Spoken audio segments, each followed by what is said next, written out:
Welcome to the newest episode of your coworker's favorite movie podcast. It's The Magic of Cinema. You must have heard surely of movie magic.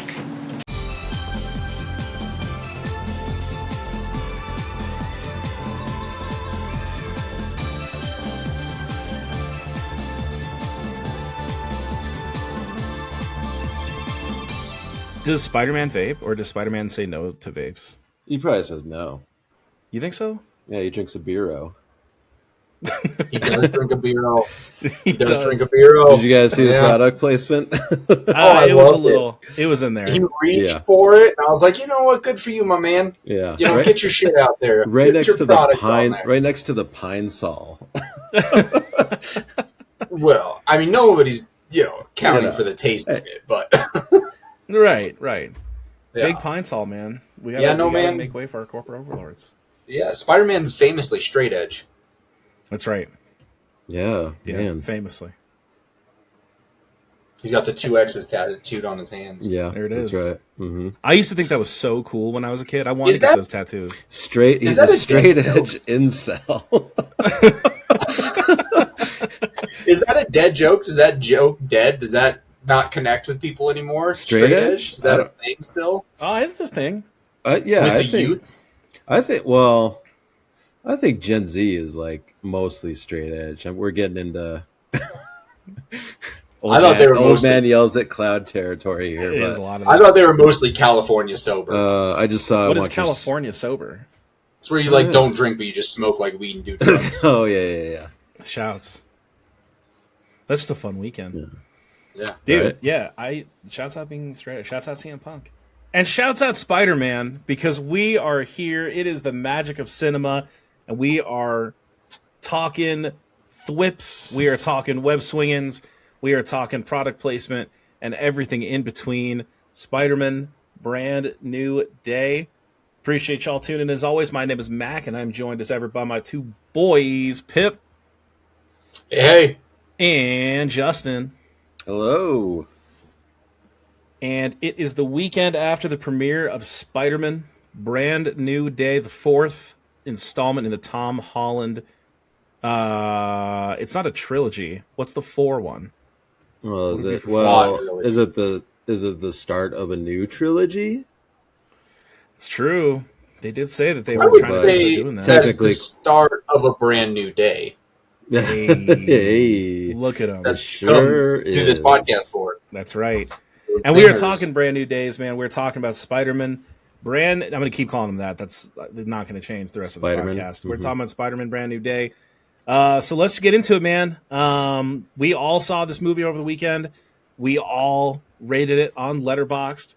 But let's just kind of break this thing down, man. We'll get into the plot points. We'll get into the sort of overarching stuff as far as what it has to do with the MCU on sort of a wider level and what it means for the Marvel world overall. But let's just kind of start off easy, man. What'd y'all think? What did y'all make of this movie?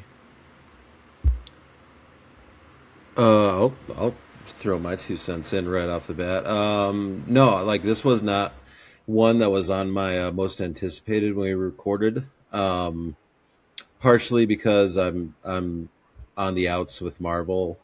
I haven't liked their whole entire enterprise for the last couple of years, with a few exceptions. But I always have a soft spot for Spider-Man. He's always been my favorite. So I'll go see a Spider-Man movie no matter what. And honestly, this one exceeded all my expectations. I had a really fun time. Yeah, it didn't quite hit like maybe all of the emotional beats that I experienced when I watched No Way Home after having rewatched that.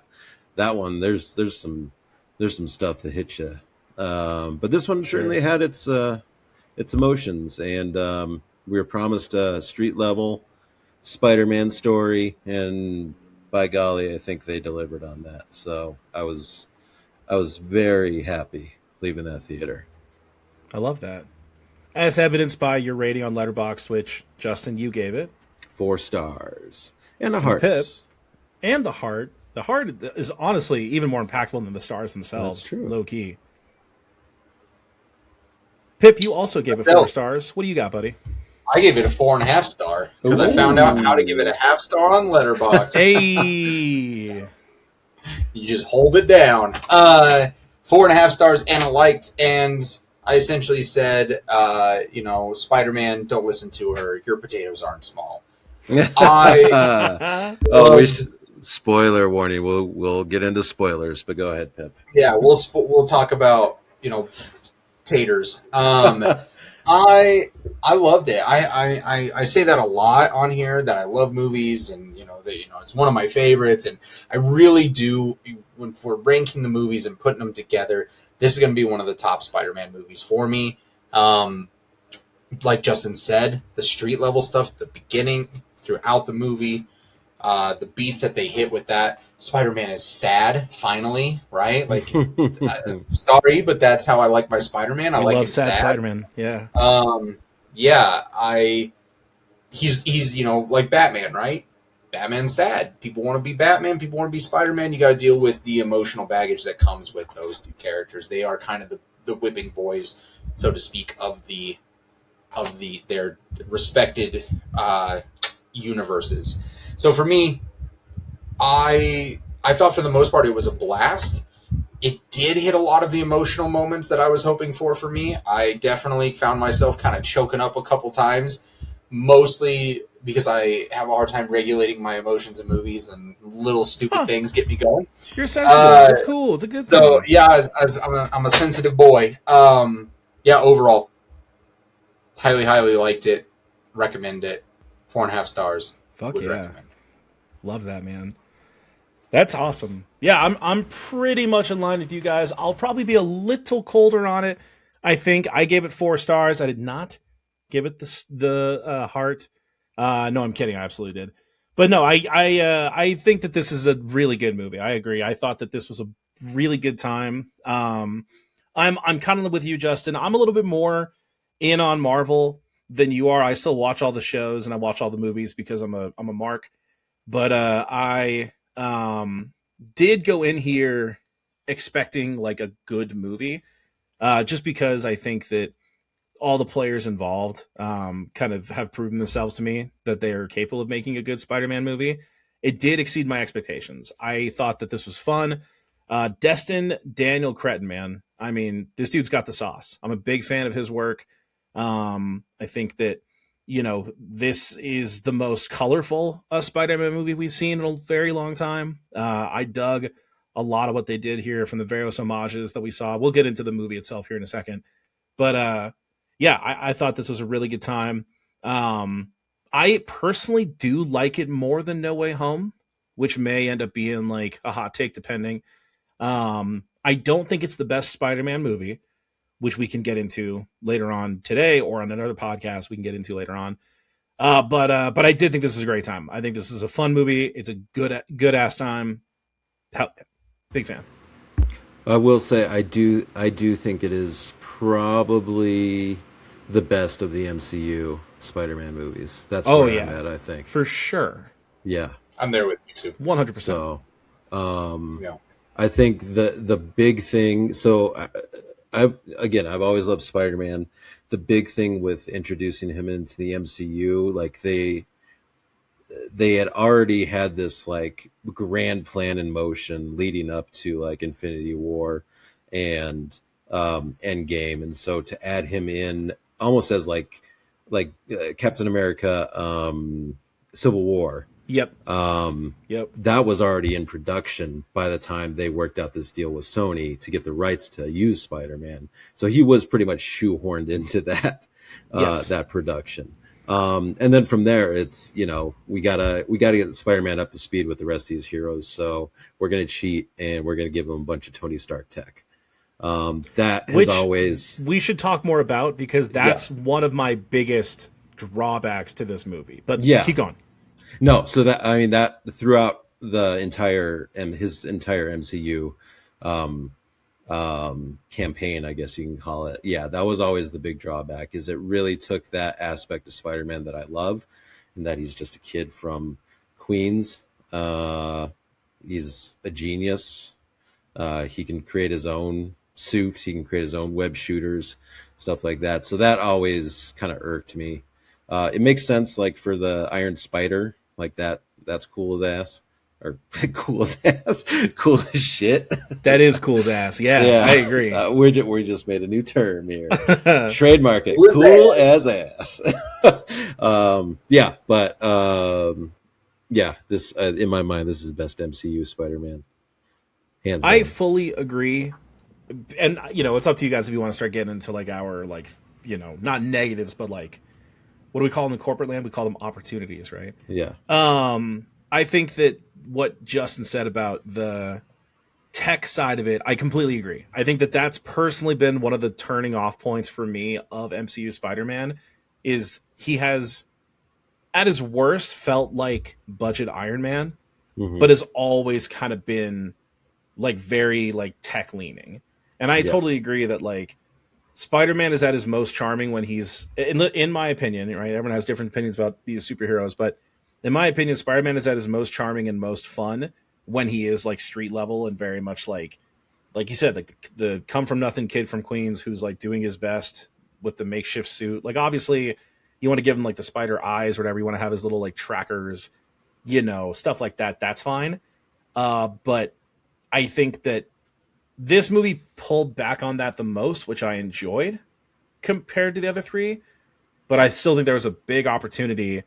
And I wonder if we're going to call this out. I think Justin has me on this, but what do you think, Pip? As far as like technology of this, like, does that pull away from you at all? Or are you kind of like whatever about it? What's your thoughts on kind of how technology and Yeah. spider tech No, applies? I would say I'm in line with you guys there. I think something about Spider-Man as well is that he does have a lot of gadgets and he has a lot of tools and he has a lot of toys. It always kind of bummed me out that they were Tony Stark's like inventions that he like gave him because same thing. I mean, they always have him in the MCU that he's the one who made his web fluid and his web shooters. I think that they did a good job in this one of like they still keep is it Evie or around? Evie, yeah, I think so. Was that Yeah. was she the one from the previous movies, or was that a new? She was the one with Mysterio, who I think is Winona Ryder. Oh, see, I took it as I'll check it. Or not Winona Ryder, sorry. Kate Winslet. Do we know who the voice of Evie is? I think isn't it Kate Winslet? Evie is Naomi Watts. Naomi Watts, sorry. Yep, apologies. Yeah, Naomi Watts, because No, I was saying there's for this something movie. about in the movie with the giant flood where she's his mom and then Yep. he's mhm. now she's like, his AI companion or whatever. Yeah. Yeah. So I did like the. I thought that they kind of towed the line very well here. I didn't think it took away from it too much. I thought that it was like, yeah, he's still holding on to these bits of Stark tech, but it's not like his entire suit. I mean, there's even some comparisons online of like the helmet, right? The mask, where now it's just a mask, and before it was like a solid piece, and you can see that it's more formed around his face. Yep. Just demonstrating again, he's kind of lost all the access to stuff because the implications of No Way Home, everybody's forgotten him. And so he doesn't have access to all that stuff anymore. But he still has like the EV tech. I don't know. It had always bothered me, but in this one I thought that they kind of towed the line pretty well for it. Okay.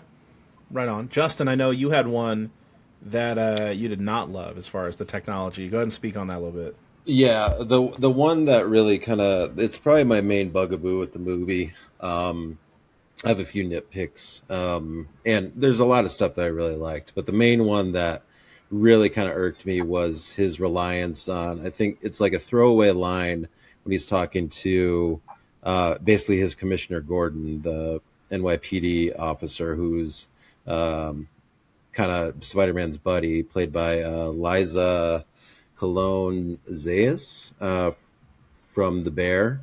But he has a throwaway line where he's looking for Scorpion, I think. And he says, I'm using every camera in New York City with facial recognition. And I like just kind of palm in my hand or, head in my palm, face palm. That's the word.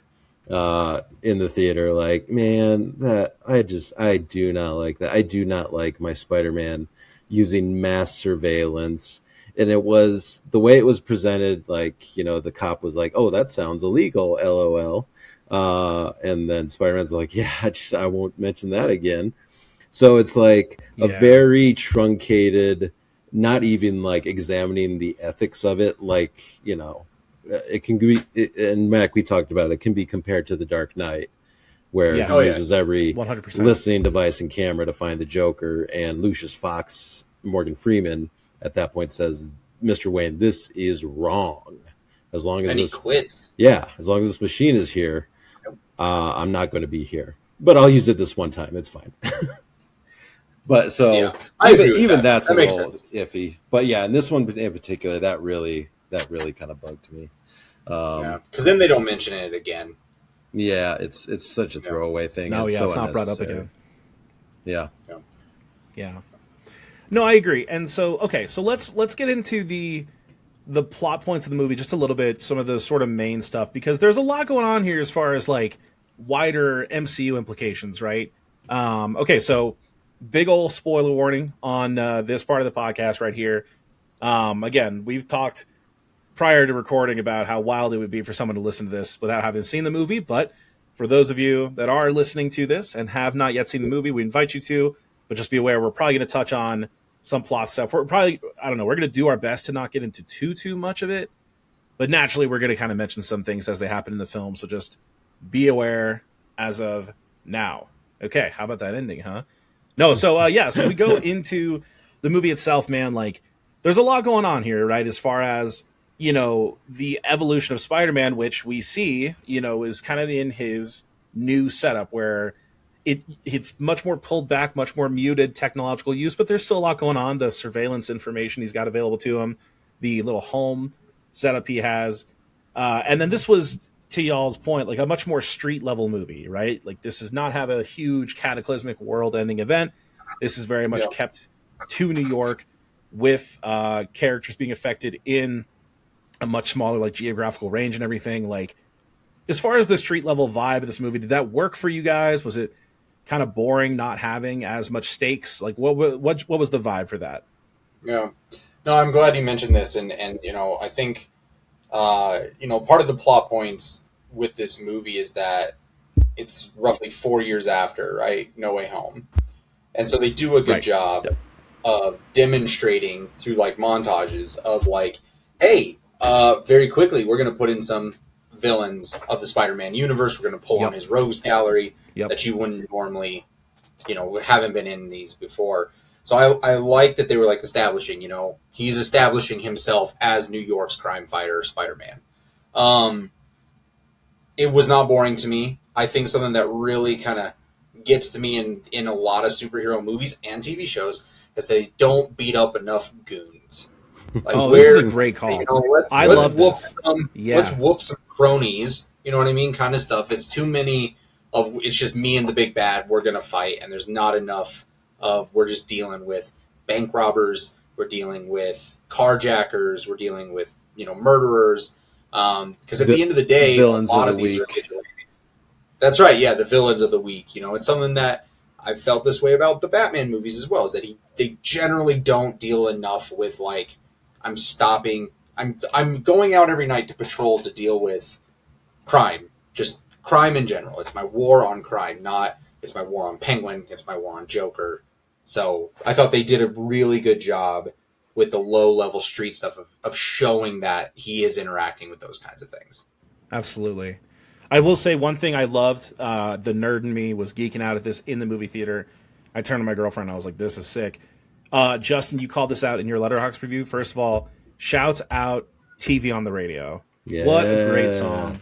How about it? Speak on it. Dude, yeah, no, that opening montage is great. One, it serves to show the passage of time while Ned and MJ are going to MIT, and he's being Spider-Man.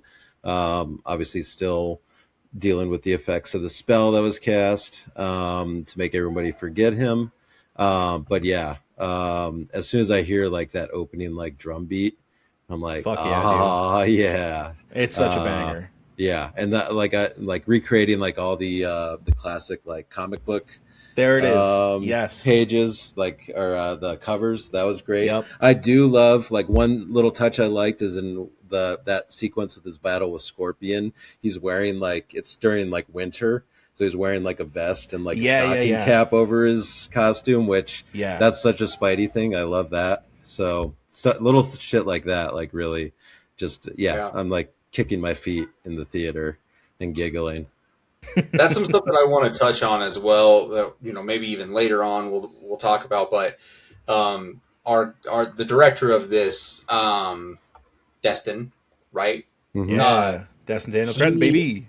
he's a huge fan of the Sony Spider-Man games, and in several of the games, like Spider-Man has that costume Mm. of the vest and the stocking cap. Oh, Like nice. That's that's a cool. costume that you can wear. And he has in this movie specifically. There's a couple of them that show up that are specific costumes from those games. Ah, It's awesome. It's so that cool. is And the There's fight. a lot of love in this movie. You can tell, Yeah. right? Yep. Yeah. The fight scenes as well are from a lot of them are choreographed based off of Mhm. the combat in the video games. Which if you don't know anything about those, that might sound like to you. No, it works. It works very very well. It absolutely Um, does. yeah. So You can tell, like, pretty immediately, this movie establishes itself as, like, oh, this is going to be fun. You know what I mean? Like, I think Mhm. in the entry point to this movie, within the first 10 minutes, you're like, okay, this is bright. I see a lot of tweets where like, oh, color is back in the MCU. You know what I mean? Like, this is actually going to be a fun, a colorful movie with some, cool little montages and like actual Spider-Man acrobatics. And I think that immediately kind of separates it from what's come before. Because, the other Tom Holland Spider-Man movies, they're solid. I think we could all agree that they're all pretty solid. But even like No Way Home and especially Far From Home are kind of gray, right? Like there's a much more muted palette, you know what I mean, in regards to their creation of those. I don't know, Justin, you're my film school guy. What do you say about the color grading No, of and those? that's been a knock for Marvel since Civil War, is that it's always gray. It's always in an empty parking lot they're having these brawls, or Totally. most notably it's in like a mud pit, like the end of Endgame. But this one, yeah, like it brought back color. I did notice probably in the third act when he is spoilers everybody, this movie introduces Jean Grey to Yeah. the MCU, so we have our first official X-Man, I guess, Yeah. X-woman in the X-Men. MCU timeline. Yeah. But so when he's going to damage control the site to like save her, like I did notice like they it was more like overcast skies. I wonder if that has to do with the special effect they used on her. And I'm getting way ahead. I'm jumping to the end. No, you're good. Because I know we got some truncated time here. You're good. But I wonder if that has more to do with the special effect they used to like show like when she's using her telekinesis and freezing everybody. It's kind of like a very shimmery, almost like it reminded me a lot of Annihilation. Yep, 100%. But it's a Had the shimmer. same So I read. wonder if they just Good needed call. like the contrast there with the gray sky and then the kind of rainbow colored shimmer. Sure. Sure. But no, I agree. Yeah, very colorful. The lighting was great. There's some scenes where it's like there's some shadow on his face, which that's not something like I know that sounds basic, but that's not something that the MCU does a lot. I don't. Yeah. Think. Well, it's all shot on a soundstage. Yeah, For so much of right. it's all shot on these like giant what's that new big one called that they shot Moana on? What's that one called? Yeah, the like almost 360, like the Yeah. Mandalorian does it too. I forget what Yeah. it's called, but yeah. But you know the one. Yeah. Yep. And I agree. I think that this was like very clearly shot on site, and I think that adds like a lot to it. Just the way New York looks, like it looks alive. And actually, speaking of New York and kind of the setting, and this kind of ties in the plot too, like this is as much a New York movie as it is a Spider-Man movie. You know what I mean? And I think that this one does a really nice job making that city feel very lived in and very like, alive, right? The most happening city in the world, right? So I dug all that stuff, man. So Okay, so Justin kind of mentions Jean Grey. This is a Spider-Man movie that includes a lot of other characters, right? You've got Punisher running around, you've got Hulk in there. Pip mentioned the villains of the week. Pip, all these characters running around. Are they given enough time? Who stands out to you? Who could have done more? Who could have done Yeah. less? A lot of MCU-ness happening here. Where are you at? Don't forget small potatoes, Pip. That's Can't right. Small forget. potatoes as well. Cannot Yeah. forget. So our new kind of our Black Widow of the Avengers now. She's in it as well, Yelena. For me, okay. So I really did avoid watching anything about this movie as much as possible. There was some Which is things that I awesome. knew about going in. I knew that Punisher was going to Good be call. in it because I watched One Last Kill and they talked about it. I knew Hulk was going to be in it. I saw that there's a scene with the hand and the ninjas are he's fighting them on a rooftop. Very cool looking, by the way. And then that was really all I knew about it going in. And then you've got Scorpion, you've got Blockhead, I think, Tombstone, Tarantula, Ramrod, and Boomerang. And they're all kind of like in the movie. Scorpion is much more of a plot kind of point character in the movie, which is cool because if you don't remember from the first Spider-Man movie, Homecoming, he's in it, but he's only in it for a brief moment on the ferry and whatever. But what I like about this movie is they're just there and they're not explaining shit. They're like, hey, where did he get his scorpion suit? Who cares? Who the hell is Tarantula? Nobody cares. All he's really there for is to do like what Mac and Justin were talking about, put the cover of a comic book up there. 100%. And it works so well. The only one that I was disappointed in was Tombstone. And the only reason I was disappointed in Tombstone is because from the animated series when I was a kid, I thought Tombstone was the coolest character. He's awesome gangster, mobster character. The guy who plays him, whose name I can't think of off the top of my head, did the voice work for him over the years in like the Spider-Verse. I believe he also does the voice work for him in one of the Spider-Man games, which correct me if I'm wrong on that one. I'll look up. I think it's Lenny something. But he looks great as Tombstone, and they did a good job again recreating the comic book cover with him in it. I just wish that we had gotten a little bit more of Tombstone. But overall, no, I thought that it worked well. There wasn't any of them other than that where I was like, I really wish that we had more of these guys. I will say when we start talking more about Jean Grey, her being kind of the antagonist at the beginning, throughout the beginning of the movie, when that part is kind of revealed, it took me a moment. Like my wife was like, you had a physical reaction at that. And I was like, yeah, I was a little annoyed that they were like, we're going to end. This is where we're getting our introduction into the X-Men, because I love Jean Grey and I think that's awesome. But it just kind of in that moment, I was like, whoa, seriously? And again, I hadn't seen anything about it beforehand. Right. So I was like, and then I was bought into it once that gets going. So yeah. Okay. Let me give you a little bit of a bibliography here for our boy Marvin Jones III, aka Marvin Jones. Yeah, aka Crondon. He's a member of the group Strong Arm Steady, along with Phil DeAgony and Mitchie Slick. So that's a California underground hip hop group. Pip is my rap guy, so I'm sure that might resonate more with you than me. And he does play Tombstone in this movie as well as Into the Spider-Verse, and we'll play him again in Beyond the Spider-Verse. Hell yeah. Yeah, sure. Shots out to boy Crondon here. I will say I thought that was a smart way to introduce Jean. Not the villain, but the antagonist, because there's a distinction there. Yes. So I actually thought that was pretty smart to give her enough room to breathe as a character without it just being like, reading a name on a computer screen that says Jean Grey or one scene. Totally. Since that is going to be their focus. So I thought that was great.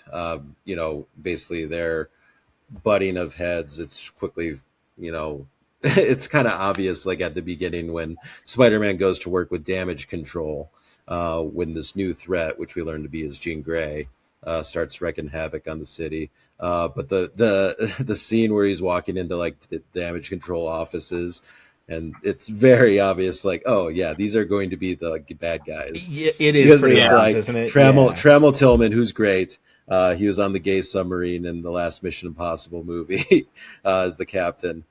He's great. But he's, showing him around. He's like, oh yeah, by the way, here's the hand where they work with us now, and like nothing to see here. And oh yeah, let's see that guy over there. He's got Shocker's gauntlet. So it's all on the up and up here. No problems. And then I wouldn't come to worry find about out, yeah, they're doing awful experiments on teen mutant children. Yeah. Yeah. So, And then let's. Sorry, Justin. Sorry. no, go ahead, man. I was just gonna say, like, as far as like the intro, like, and Punisher works in seamlessly. Like, we're given like through some dialogue that they have a history. The Staten Island thing, that's a very funny running bit. The only thing I thought is that where I could see Marvel kind of getting their hands into it was with, and both I loved for different reasons. The Yelena, adding her in there, that was totally like a Feige, like, okay, we need to remind people they're watching Marvel and there's a bigger universe out here. And then the Hulk banner thing kind of seemed a little shoehorned in there too. But it ultimately led to maybe the best action sequence in the movie. Yeah. So, yeah. For sure. That's a nitpick. Those are nitpicks. Yeah, I was going to say as well. I mean, another area of this that I think that we should touch on as well is, we're talking about the gap and the ending of No Way Home compared to this and the time frame and the spell that goes out there. We talked a little bit at the beginning about Peter just kind of like Spider-Man's being sad. He's like, his life is kind of, it's here to fight crime, and he's being warned, like, you need to probably start taking a little bit of time off, which I got a little bit worried they were going to do the old trope of Spider-Man where he gets the web block, right? Kind of thing. Spider-Man 2. Like, Oh, Yep. sure. yeah, exactly. Spider-Man 2. And then, where they're like, it just feels a little bit like, stop taking the powers away from the superheroes kind of stuff. It's the fourth damn movie I want to see a superhero fight. Mm-hmm. They didn't do that, by the way. They went in a different direction, which was pretty cool. But it is about the relationships of him with MJ and his friend Ned, and just trying to and the sweet kind of montages as well of him going into the store to buy Aunt May flowers, and it's just like a daily routine. He's just replacing the flowers on her grave, which that also got me, right. That's a pretty impactful thing. I'm going to argue, sweet. and Very nice. somebody can come for me if they want to. I think Marissa Tomei is the best Aunt May in any of the MC or any of the Spider-Man movies. I think she's the best out of all of them. 100%, man. I mean, in a big way in this movie, very significant, and she's great. Absolutely. Yes. So I think that's a part that I want to know from you two. What were your thoughts on kind of the emotional beats of him trying to just pursue his friends and figure out a way to connect with them, right? He has a letter that he wrote to MJ, and he's trying to work up the courage to actually deliver it to her, but he doesn't want to put her life in danger. Well, how did you guys feel about how that played in the movie? See, I liked it. I actually thought it was done very well. That trope of, right, the superhero saying, oh, I had to protect you. Like, we've heard that to death, right? You know what I mean? A trope does not necessarily mean something is bad, but it does mean that we've heard it many times. And that idea of, like, I kept a secret from you to protect you has been done more times than we could reasonably even count on this podcast. You know what I mean? But I think it was handled pretty well here. I think, he has a good point, and we see it actually end up biting him in the ass, right? When he is possessed, and the at the time not yet discovered who it is baddie is like, hey, I'm gonna find out who this MJ person is. I'm going to hurt them unless you stand down, basically. Like, I thought that was legitimately menacing. That whole sequence of, him chasing the body jumper through the city, and then they get to MJ first, like, that's scary stuff, man. Like, it really was. And so I thought that his whole, like, internal turmoil in this movie was done pretty well, and I thought it was one of my personal favorite parts of the movie was just kind of seeing again, like we like a sad Spider-Man. Unfortunately, that just is what it is. Spider-Man, when he's going through it, is an engaging character, and I think he goes through it here well. And I think that internal struggle like makes sense where he's at. I mean, we've seen him at his highest in the MCU, tagging along with Captain America, and very much like under ruse, like, oh man, I'm a big fan, haha, whatever. And now it's like, no, there's actual stakes. Like your life and the lives of the people you care about are in danger. We saw that in No Way Home. Now it's progressing even further. Like, yeah, I thought it made perfect sense, and I thought it was done well. Yeah. No, and honestly, like, I mean, apart from like the two big action set pieces, like that, I thought all that stuff was perfect. And like you said, like that's Spider-Man. That's the Spider-Man that I grew up reading. Is always down on his luck. You know, he's trying to make both work, being Peter Parker, being Spider-Man. Yeah, so that all was great. How did your because I saw it in a packed theater. I saw it twice actually, both in packed theaters. What was the reaction to the MJ rug pull when Jean inhabits her? What was that like? My theater. Go ahead, Beth, you got it. No, it's all yours. It definitely was a sharp intake of breath. I don't know if that was just me. I also, for me as well, I mean, I don't know about your guys' movie experience, and I don't want to go too much on a tangent of that.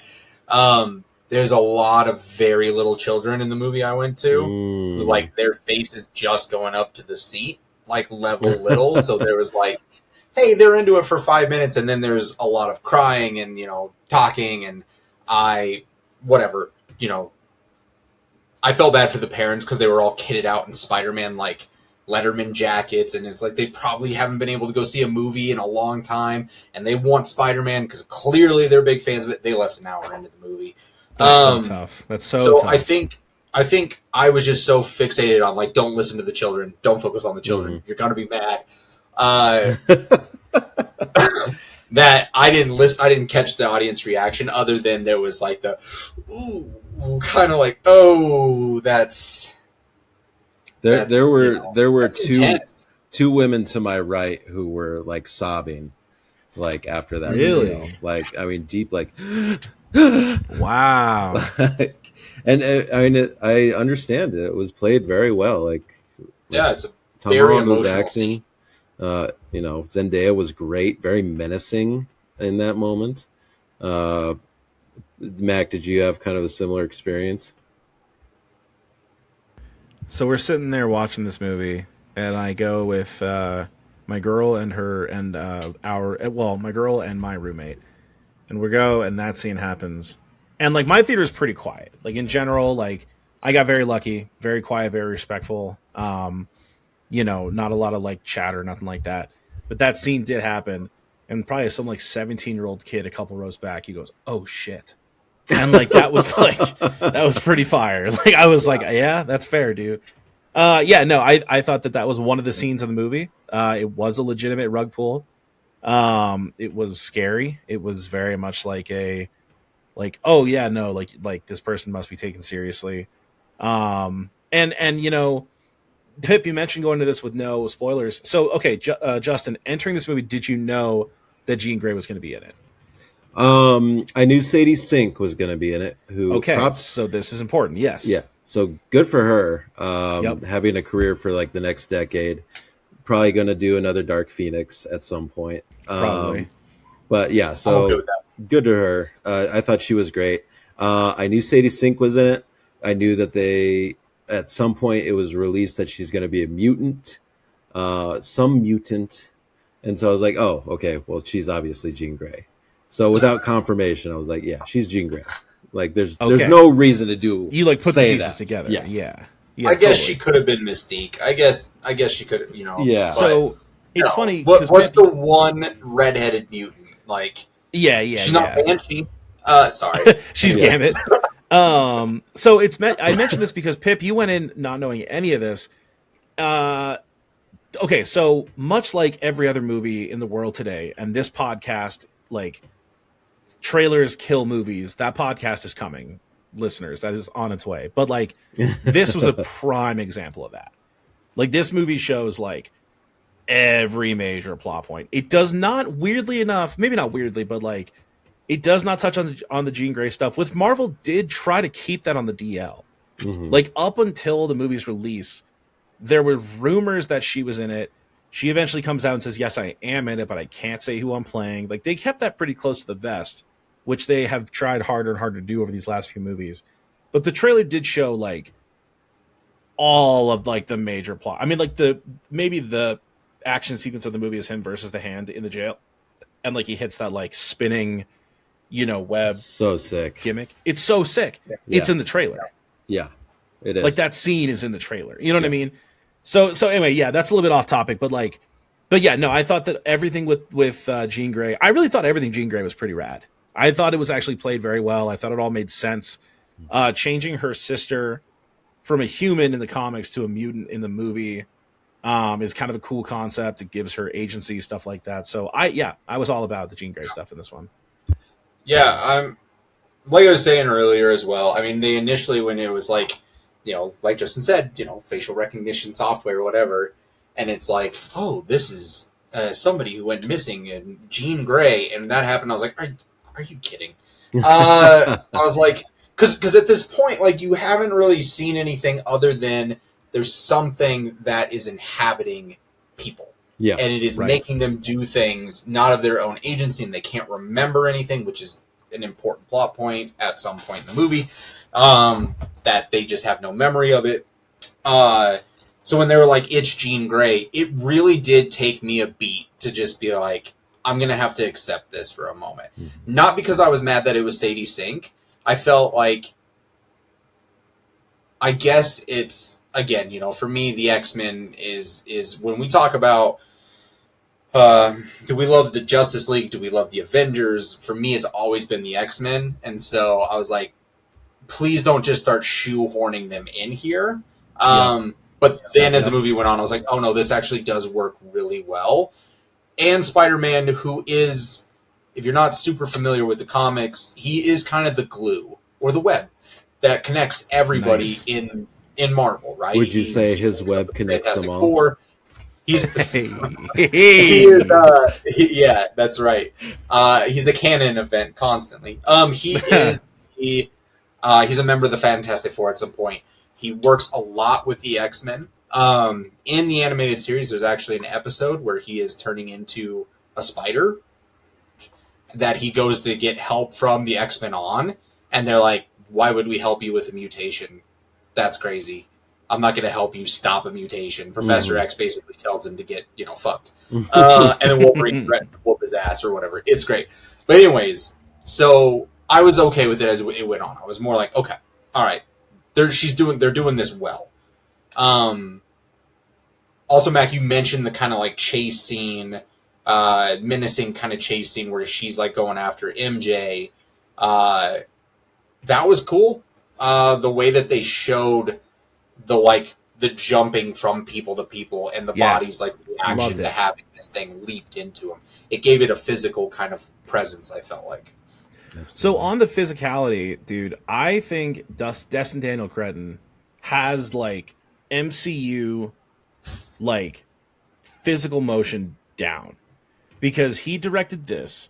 He directed Shang-Chi, which is great. A great movie. The bus fight in Shang-Chi is the best MCU fight we've ever seen. Fight me on it.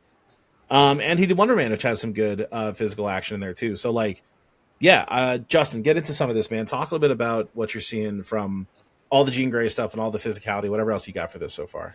Yeah, man. No, I was really impressed with all of this action. I think it may be, I'd have to go back in my bag a little bit, and it could be a little recency bias, but maybe some of the best like fight scenes, at least fight choreography. And one thing I learned, during the making of this was, I think, like the Hand, like that was all like Jackie Chan's like fight team, like stunt team. Oh, that's awesome! I might have to confirm. Cool. I remember reading about that like last year when they were making this, so I'd have to confirm that. But I'm pretty sure that, and I can totally see that. doing like, and they were doing like some Crouching Tiger stuff. It was so sick. I loved like that end scene with the hand when he finally like, I'm going to be both. I'm going to be Peter Parker. I'm going to be Spider-Man. I'm going to let myself go, let this arachnid DNA take over, and I can, I can get the best of both worlds here. That was sick. And I mean, yeah, I mean, so it's between that scene and then Hulk versus Spidey versus Punisher. Like, that Hulk was vicious, and you could, even though like, Tom Holland's obviously wearing a Spider-Man mask, like in his delivery, like I didn't know you could get that big, or he's pleading to Jean, like, don't do this, you don't know what you're doing, this is the Hulk. Like, you can this is hear what a threat the Hulk is in this world. Like, you have no idea what you've just done. and it shows. And I think like that is, yeah, I mean, Punisher versus Hulk versus or Punisher and Spidey versus the Hulk. That, what more can you ask for, honestly? That was great. Like, It was really we come to good. this place for magic, and that That's right. I think Yeah. that's a good point you made there of like, and something that I think is an overall kind of theme about this movie, and I think maybe as well as with the title, the implications of Brand New Day, is like, hey, I think we're gonna let our characters be powerful. It's a brand new day in the Marvel Universe. Spider-Man is going to be the Spider-Man that you think he is, right? I really Justin like hit that. on a point there when he was That's talking great. about this arachnid DNA. It's essentially this like spider puberty to an extent. Like, you have to kind of, it's kind of, taken over his body to an extent, and there's it has a lot of plot implications and MacGuffins in it that are nicely used, that have also some potential implications for the future about X-Men, if you know anything really about it. But they let Hulk be terrifying. Mm-hmm. When has Hulk been terrifying in the MCU? Like, actually, like, terrifying. Yeah, When he's no. chasing Black Widow That's a good on the helicarrier. Yep. That's really, in my opinion, it, right? And you were talking about the color scheme earlier being a little bit grayer. Hulk didn't look green to me. He looked grayish. And, like, that's the original color scheme for him or whatever. But, yeah, he's huge. And then Spider-Man levels up in power, right? There's a big important part with Jean Grey. Her powers are noticeably, they talk about the strength of her powers, and they realize how just very fucking wrong they are. That, oh no, this is an Omega level mutant that we need to be careful here with. And so I also love in that Hulk Punisher scene that out of everybody leveling up, Punisher also realizes, I'm outclassed here very quickly. He is, there's a scene where he starts running, and Hulk just the look on John Bernthal's face of fear is like, I think I fucked around a little too much here. It's great. Well, it was very well done, the physicality of it in general. So. As far as like the leveling up, like, I love that in both instances, for both Jean and for Spider-Man, like, they were both driven by like plot, by like emotion. So like for Jean, it's the realization that she is tied to a chair in the room where her sister died, getting experimented on. And for Spider-Man, it's ultimately just the realization that, I have to let this go. This thing I've been fighting, this arachnid DNA that's like making me sick. Like, I mean, this is who I am, and I can be both. I can be both Peter Parker. I can be both Spider-Man. And I can let my loved ones go who I've been chasing this whole time. Yep. That's what I mean. Like I think that this movie, I mean, I got to rewatch No Way Home. My thing for No Way Home was that, like, it was a good movie, but it was noticeably less fun without the theater experience, right? I went opening weekend. I had the gasp when Andrew Garfield and Tobey Maguire show up. I didn't have that at home, obviously, right? And I thought it was much less fun. It was still good. It's still a solid movie. I liked it. But I thought that this had more emotional depth that will stand the test of time, in my opinion. You know what I mean? Like, I think there's some great emotional stuff. I think the goodbye, obviously, at No Way Home is fantastic. But there's some, like, really meaningful stuff in here. The whole ending thing with him and Aunt May, and then by extension, right, the Jean Grey. Justin, talk about it. Talk about crying. Yeah, go for it, Justin. Speak on it. No, I mean, Aunt May saves the day. Like, I thought that was beautifully done. Like, early in the movie, like when Jean is hopping bodies, she's trying to get into Spider-Man, and she finds out that he can block her. Like, he's the only one. And so she warns him, like, I'm going to get in there.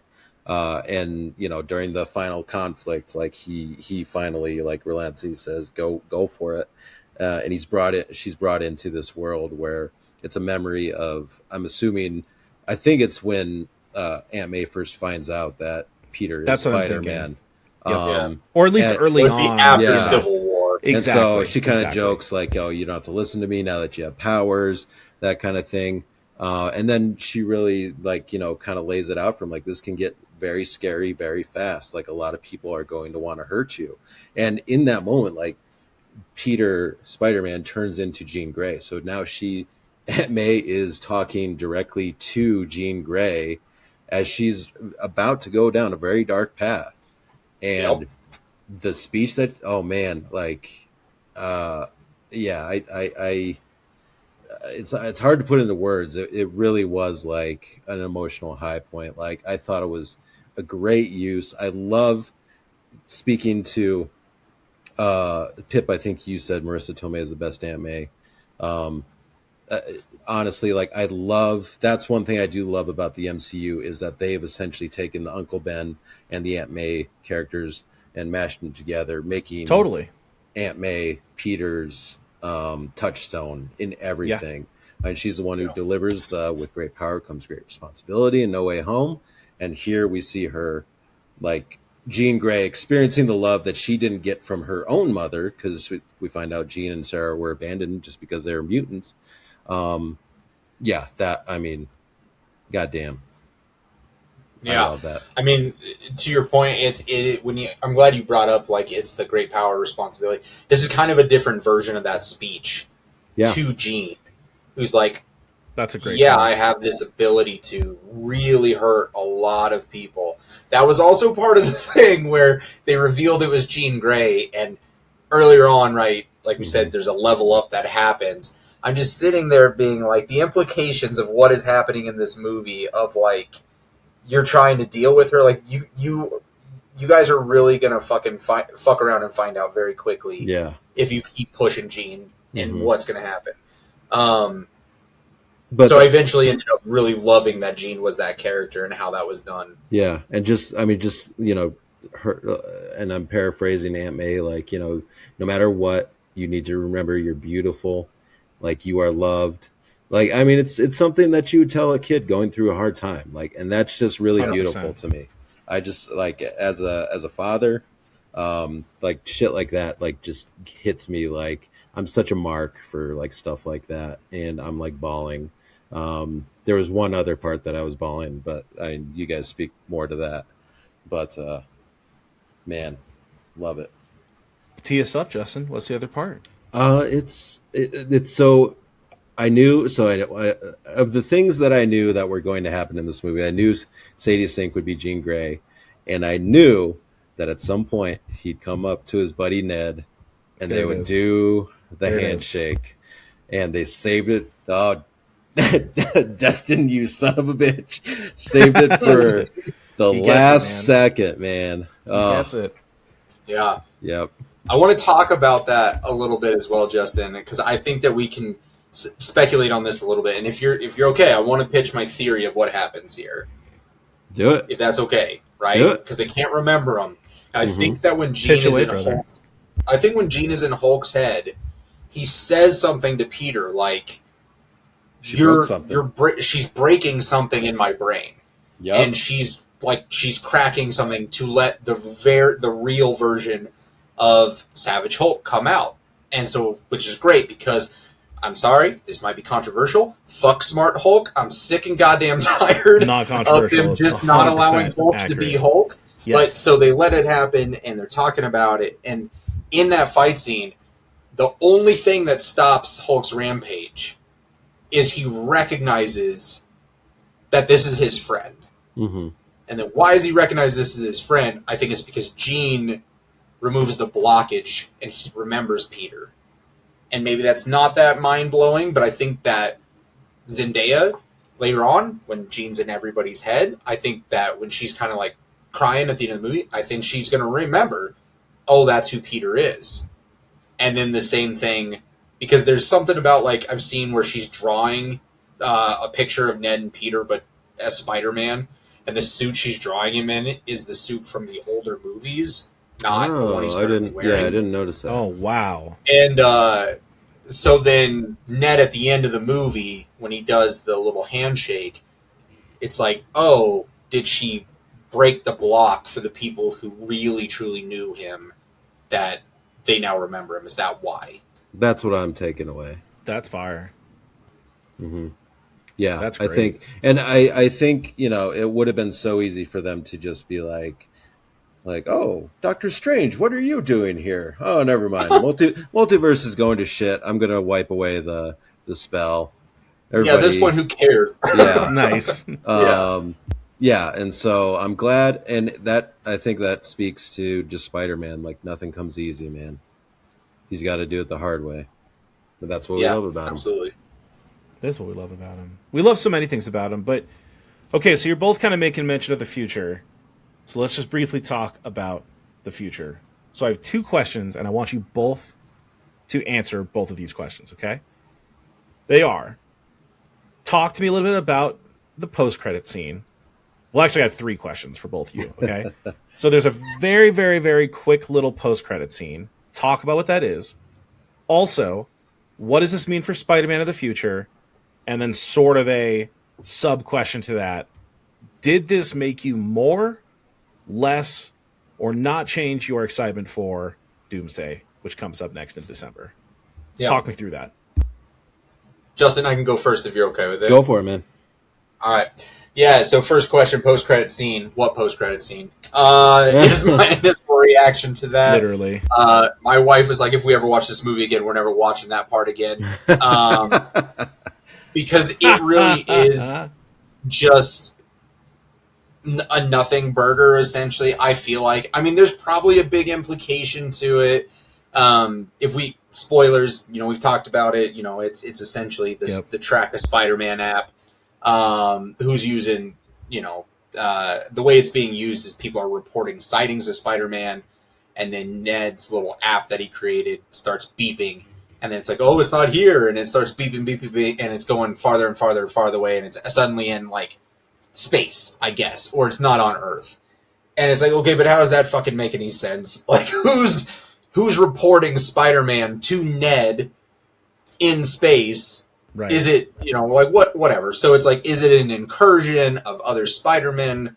But then why is that? I don't know. It just didn't really land with me very well. So that was question number one. What was question number two? Question number two is, what is the future of Spider-Man? And then sort of a sub-question is, more, less, or not a change in your excitement for Doomsday?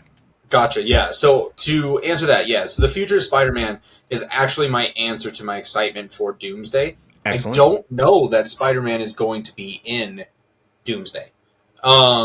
Because at the end of the credits, they say Spider-Man will return. Generally, they say will return in Avengers Doomsday or something along those lines.